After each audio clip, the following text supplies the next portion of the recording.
बिस्मिल्लाहिर्रहमानिर्रहीम। आज का टॉपिक है वेट क्या है। वेट क्या चीज़ है। अगर कोई आपसे कहे कि आपकी वेट क्या है तो आप कहते हो मेरा वेट क्या है 50 kg है। कोई कहेगा मेरा वेट क्या है 60 kg है। कोई कहेगा मेरा वेट क्या है 40 kg है। तो आप सब लोग गलत बोल रहे हो। क्यों? क्योंकि वेट क्या है? वेट तो एक फोर्स है। वेट क्या है? एक फोर्स है। और फोर्स की यूनिट क्या होती है? न्यूटन होती है। फोर्स की यूनिट क्या होती है? न्यूटन होती है। तो इसका मतलब ये हुआ कि फोर्स की डिफिनेशन क्या है, वेट की डिफिनेशन क्या है? The force with which earth attracts a body toward its centre. वो फोर्स जिसके जरिए जमीन हर चीज को, हर बॉडी को अपनी सेंटर की तरफ अट्रैक्ट करता हो तो उसको क्या है कहते हैं? वेट कहते हैं। मिसाल के तौर पर ये अर्थ है, उसकी सरफेस पे मैं यहाँ पे खड़ा हूँ। कोई दूसरा बॉडी है वो यहाँ पे खड़ा है, कोई तीसरा बॉडी है वो यहाँ पे खड़ा है, कोई चौथा बॉडी है वो यहाँ पे खड़ा है। क्योंकि आपको पता है कि ये पूरा क्या है, यूनिवर्स है, तो ये पूरा क्या है? स्काई होगा। अब आप मुझे ये बताएं, ये बॉडी जब अर्थ की तरफ, अपनी तरफ अर्थ पे चिपका हुआ है, तो क्यों चिपका हुआ है? क्योंकि अर्थ इस बॉडी को अपनी तरफ अट्रैक्ट करता है। इस तरह अर्थ इस बॉडी को अपनी तरफ अट्रैक्ट करता है। अर्थ इसी तरह इस बॉडी को अपनी तरफ अट्रैक्ट करता है।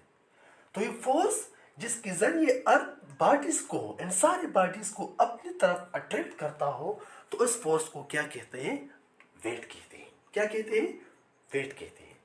वेट का फॉर्मूला है W is equal to mg।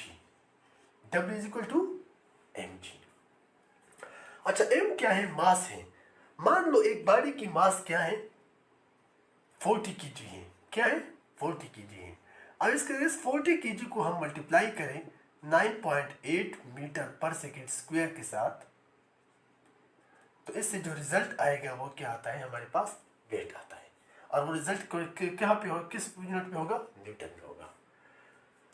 अच्छा, जी क्या है? एक्सेलरेशन ड्यू टू ग्रेविटी होती है। ये अर्थ के सरफेस के साथ तकरीबन 5 किलोमीटर या 10 किलोमीटर के डिस्टेंस के साथ क्या होता है? जी क्या होती है? मैक्सिमम होती है। और इसकी वैल्यू क्या होती है? 9.8 मीटर पर सेकेंड स्क्वायर। लेकिन हम अपनी कैलकुलेशन के लिए जी की वैल्यू पे हम क्या लेते हैं? 10 मीटर पर सेकेंड स्क्वायर लेते हैं। अब इस एग्जांपल को हम साफ करते हैं। अगर एक बॉडी की मास क्या है? 40 kg है, और इस जी हम ले लिए 10 मीटर पर सेकेंड स्क्वायर। सही है। तो वेट क्या होगी? वेट हमारे पास आएगी 400। और वेट की यूनिट क्या है? न्यूटन। क्योंकि वेट क्या है? एक फोर्स है। तो अभी तो मुझे ये पता चल गया कि वेट हमारे पास क्या होता है? 400 न्यूटन होती है, 500 न्यूटन होता है, 600 न्यूटन होता है। सही। तो ये हमारे पास हो गया, वेट हो गया। अच्छा, स्मॉल जी जिसको हम कहते हैं एक्सेलरेशन ड्यू टू ग्रेविटी कहते हैं, जिसके जरिए अर्थ जो है हर ऑब्जेक्ट को अपनी तरफ अट्रैक्ट करता है, उस एक्सेलरेशन के जरिए, जिस एक्सेलरेशन को हम क्या कहते हैं? स्मॉल जी कहते हैं। अर्थ हर बॉडी को अपनी तरफ अट्रैक्ट करते हैं विद अ हाफ एक्सेलरेशन के साथ, और उस एक्सेलरेशन को हम क्या कहते हैं? स्मॉल जी कहते हैं। और मैंने लास्ट अभी मैंने आपको बताया पानी के वो जी सरफेस ऑफ द अर्थ के साथ क्या होता है? ज्यादा होता है। जो जो हम सरफेस ऑफ द अर्थ से ऊपर की तरफ जाते हैं तो जी की वैल्यू क्या होती है? कम होती है। जो जो हम सरफेस ऑफ द अर्थ के नीचे की तरफ आते हैं फिर भी जी की वैल्यू क्या होती है? कम होती है। तो जी की वैल्यू हम किस तरह कैलकुलेट करेंगे?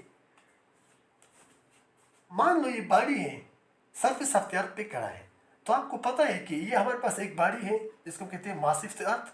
ये दूसरी बॉडी है जिसको मैंने नाम दिया है एम नाम दिया है। तो इन दोनों के दरमियान फोर्स ऑफ अट्रैक्शन तो होगा। इसको हम ग्रेविटेशनल फोर्स कहते हैं। लॉज ऑफ यूनिवर्सल ग्रेविटेशन में हमने पढ़ दिया था कि हर दो ऑब्जेक्ट के दरमियान फोर्स ऑफ अट्रैक्शन होता है। सही। तो वो फोर्स ऑफ अट्रैक्शन हमारे पास बराबर है G M E M divide by R square. R E square.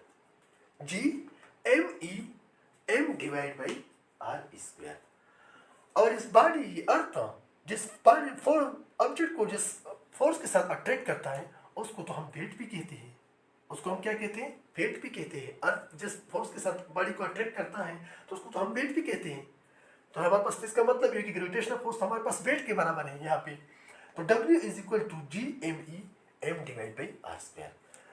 हमने ये पढ़ लिया कि वेट हमारे पास बराबर है M G is equal to G M E M divide by R E square. ये m और इस m आपस में कैंसिल हो गया तो स्मॉल g की वैल्यू आ गई G M E divide by R E square. तो इसका मतलब हुआ कि एक्सेलरेशन ड्यू टू ग्रेविटी कौन कौन से वेरिएबल पे डिपेंड करता है। एक तो हमारे पास होता है ग्रेविटेशनल कांस्टेंट, फिक्स वैल्यू है 6.67 multiply by 10 power minus 11 newton metre square पर किलोग्राम स्क्वायर। ये तो फिक्स कांस्टेंट है। मास ऑफ द अर्थ हमें पता है 6 multiply by 10 raise to the power 24 kilogram. Radius of the earth हमें पता है 6 multiply by 10 power 6 metre. 6 multiply by 10 power 6 metre. जब इन सारी वैल्यूज को हम यहाँ पे इक्वेशन में पुट करेंगे तो हमारे पास जी की वैल्यू क्या आती है 9.8 मीटर पर सेकेंड स्क्वायर। इसको हम राउंडिंग में अगर हम इसको ले लें तो 10 मीटर पर सेकेंड स्क्वायर भी ले सकते हैं। तो इसका मतलब ये हुआ जी किन फैक्टर्स पे डिपेंड करता है, रेडियस पे डिपेंड करता है। रेडियस जितना ज्यादा होगा जी उतनी कम होगी, रेडियस जितना कम होगा जी उतनी ज्यादा होगी। दूसरी बात, जी डिपेंड करता है मास पे डिपेंड करता है। मास जितना ज्यादा होगा जी उतनी ज्यादा होगी, मास जितना कम होगा जी उतनी कम होगी।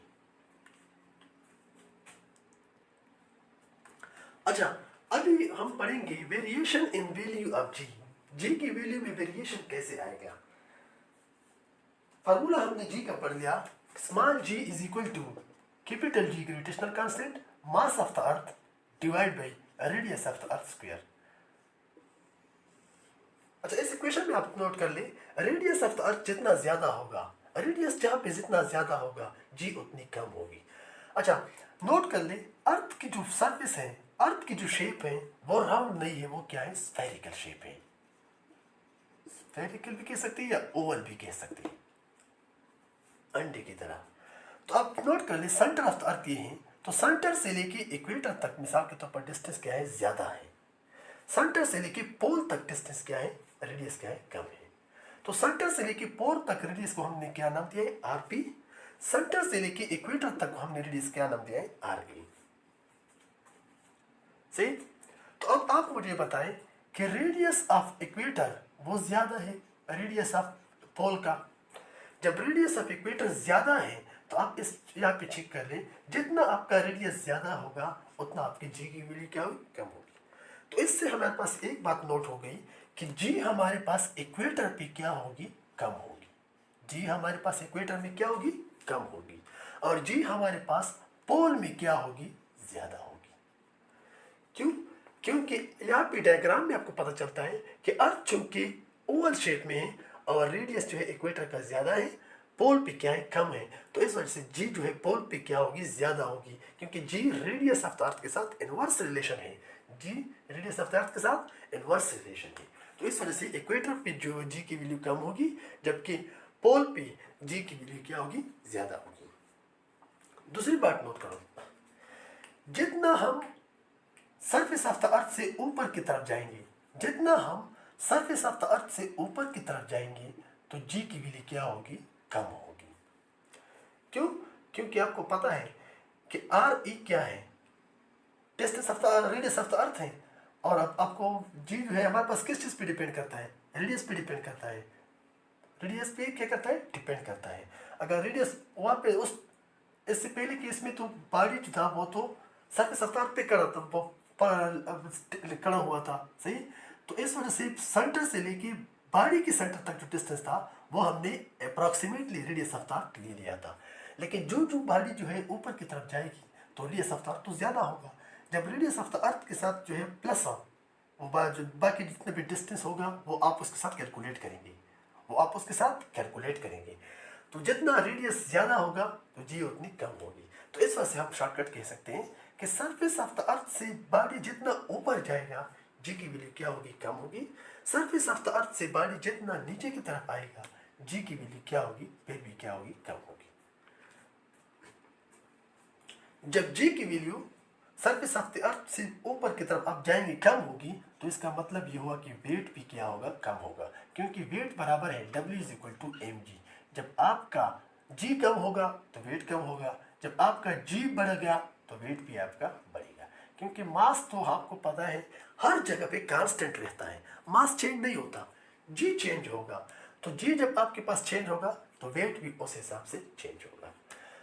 तो इस वजह से अगर एक बॉडी मून पे आप जो है उसका आप जी मालूम करें, मून पे अगर आप उसका जी मालूम करें, तो मून पे अगर आप चेक कर ले तो मून पे एक बॉडी का जो जी वैल्यू होगी वो क्या होगी, कम होगी। मून पे बॉडी की जो जी वैल्यू क्या होगी, कम होगी। जी वैल्यू मून पे क्या होगी, कम होगी। क्यों? क्योंकि जब मून पे जी वैल्यू कम होगी तो वहाँ पे वेट भी क्या होगा, कम होगा। तो अगर इंपॉर्टेंट एमसीक्यूज नोट करें, वेट जो है किसी भी ऑब्जेक्ट का वो अर्थ पे ज़्यादा है कि मून पे ज़्यादा है, तो याद रहे वेट जो है किसी ऑब्जेक्ट का अर्थ पे क्या होता है, ज़्यादा होता है। किसी भी ऑब्जेक्ट का वेट अर्थ पे क्या होता है, ज़्यादा होता है, जबकि मून पे क्या होता है, उस ऑब्जेक्ट का वेट क्या होता है, कम होता है।